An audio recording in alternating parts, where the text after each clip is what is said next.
一份帖文震驚了網路，貴州省民營企業家無法忍受催利執法，向貴州省長投降，決定把企業捐獻給政府。背後的故事卻相當驚悚。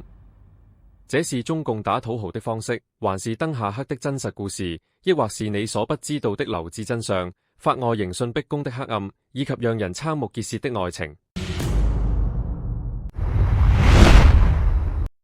貴州黔穗行民族文化發展有限公司總經理傅國艷之子馬長宏8月7日發出一封公開信，關於將黔穗行捐給政府並申請政府接管的請求。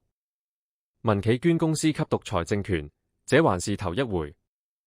馬長宏在致貴州省長李秉鈞的信中表示，1989年創辦的貴州黔穗行，從前店後廠的小店發展為涵蓋蠟染、刺繡、土布、銀飾等貴州省品類最全的民族旅遊商品企業之一。2010年上海世博會，貴州館90%以上展品由黔穗行提供。在中共70週年所謂慶典的貴州賽車上，模特身着的民族禮服也出自黔穗行之手。馬長宏稱，黔穗行擁有非常輝煌的歷史，如產品被中共外交部遴選為國禮，行帶動上游600多家特色小微企業手工作坊發展，長期合作的農戶2至3000人，訂單多時達2萬人做手工，累計收購農戶及繡娘產品金額達5330多萬元，看起來頗具規模，也十分符合習近平發展民營企業的指示精神，或者說是按照習近平給民營企業指引的方向前行。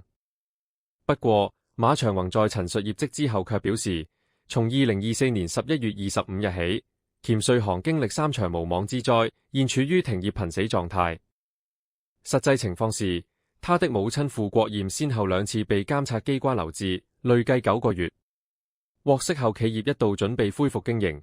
卻由於2026年4月被警方以涉嫌聚眾淫亂罪為由採取指定居所監視居住措施。這一系列的操作，導致該企業群龍無首，無法運轉。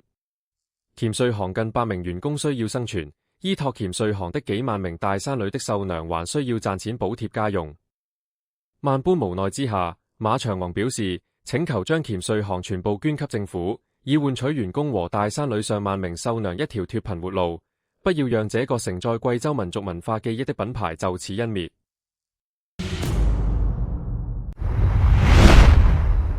被刪除微信公眾號家傳老幹體文章，被控聚眾淫亂的女企業家決定繳期服輸，配圖中有監委的留置通知書，竟然是2個縣拼搶留置權。2025年5月26日，傅國艷被留置滿6個月，也就是說，按照2025年監察法的規定，留置時間不得超過3個月，但可以延長1次。延長時間不得超過3個月，但特定案件可再延長2個月，發現新罪可重新計算，也就是說，最長可達14個月。要注意的是，留置是限制人身自由，相當於刑拘，那麼沒有定罪還能申請國家賠償。奇怪的是，傅國艷竟然迎來了第2次留置，從羅甸縣監委變成了適豐縣監委，但地點仍在貴州省紀監委留置點。中共這種處理方式是從來就有的，比如公安機關刑拘一個人，最長為37天，但檢方沒有批捕，公安只能釋放，但並不妨礙另一個縣的公安機關在看守所開具另一張居留證。公民可以被不同的公安局刑拘，筆者有親身體驗。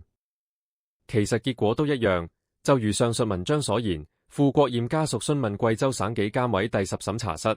被辦案人員告知第2次留置就是無縫銜接，不認就繼續關。他們強迫傅國艷承認幫某領導藏匿了犯罪所得900萬元。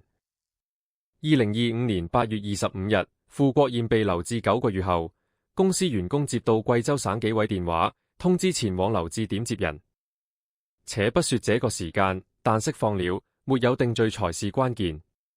違紀但免刑永遠是個笑話。一句話，反腐迫害常態化，法律化整人已經是定制。文章說，2026年4月21日，夏偉被官宣落馬的第4天，傅國艷再次要求配合調查，補充口供。但就在第2天，黔東南州岑鞏縣公安局出具一份指定居所監視居住通知書。值得注意的是，傅國儼成了3個縣的冤大頭，從羅甸縣到適豐縣，再到岑鞏縣。公安的操作更奇葩，傅國儼實際於4月22日被採取止居措施，而通知書日期卻顯示為1月8日。更驚悚的在後頭，家屬問省紀委監委，被告之與紀委無關，是公安找人。家屬問公安，公安說是此案由貴州省紀委主導，他們只是奉命執行。這場烏龍本身漏洞百出，聚眾淫亂罪也不是紀委的管轄範圍，而公安對律師要求出具的證據，卻表示已簽署保密協議，無法透露具體情況。也就是說，刑事訴訟法也是一紙空文，律師也不能知道案情。這就不是黑暗了，而是恐怖。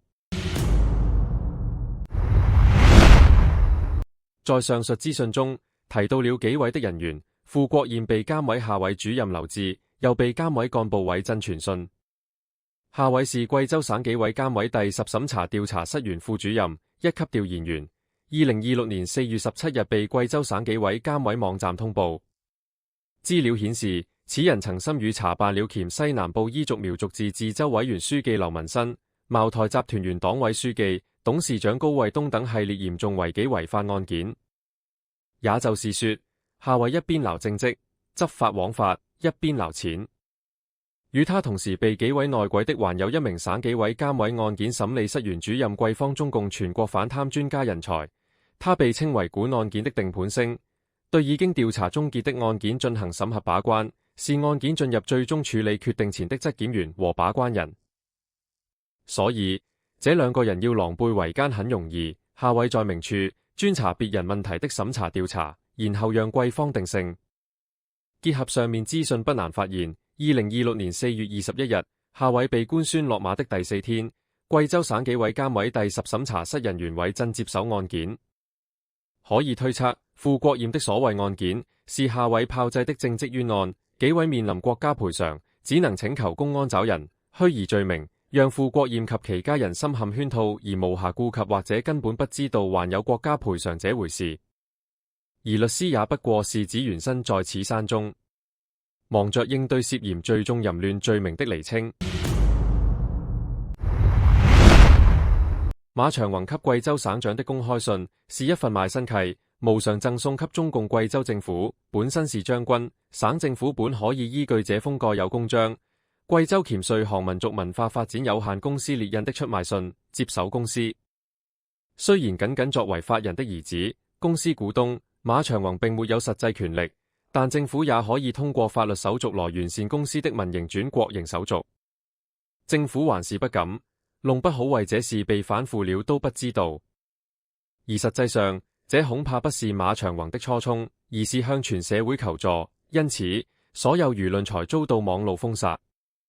再說，馬長宏母親被逼迫其承認幫某領導掩飾隱瞞犯罪所得900萬，讓人懷疑這是貴州第10審查調查室原副主任下委奉命調查廳級官員，完整反腐指標大概率有某種線索，但馬長宏明確表示無銀行轉賬、無實物證據，要坐實案件，只能屈打成招，在刑訊逼供中，讓傅國儼拿自己的錢填無憾的坑。這事宜背後的脈絡很清晰，李希反腐超過王岐山，也超過了趙樂際。紀檢官員在紀檢部門拼了命找政績，完成指標，為了完成指標而充分利用其留置的許可權，而留置只是將原先非法制的秘密拘押手段合法化。留置制度本質上是一種制度化的任意拘留。中共留置法規定有採取留置措施後，決定撤銷案件的國家賠償原則，但至今沒有一例賠償案件。這顯示中共紀檢委的留置從來就沒有一次錯誤發生，而出現錯誤，則乾脆交由公安虛擬罪名，轉移案件性質，從而讓留置跳轉為原案未結，在法律的空隙中定性，有違紀但免刑，內部處理，逃避賠償。關鍵是留置這座大監獄，有一天會不會輪到你？